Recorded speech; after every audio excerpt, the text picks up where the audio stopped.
हम ममता झा समस्त मिथिलावासी गोर लागै छी, उदासी गावे जा रहल छी। जय मिथिला, जय मैथिली, जय माँ जानकी।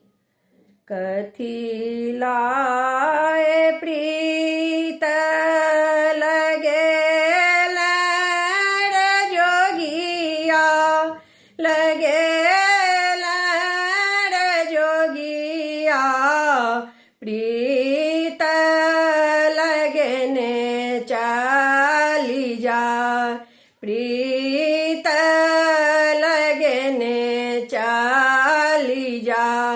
कथी लाए प्रीत लगेल रे जोगिया, लगेल रे जोगिया, प्रीत लगने चली जा, प्रीत लगने चली जा।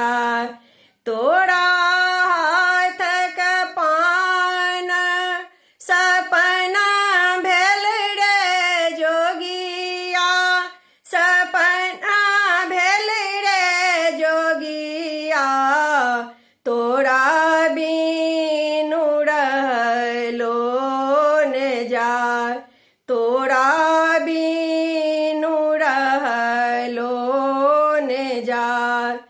आंगना तोरा बिनु बीजू बन रे जोगिया, बीजू बन रे जोगिया, घर लागै सुना अन्हार, घर लागै सुना अन्हार।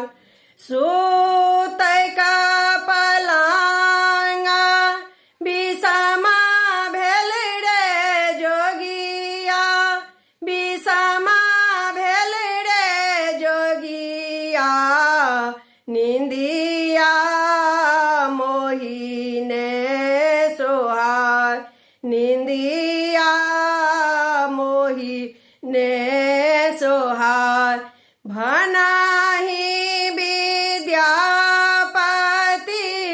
सुनु है सखी सब, सुनु है सखी सब, हुनका बिनु रहलो ने जाय, हुनका बिनु रहलो ने जाय, हुनका बिनु रहलो ने जाय।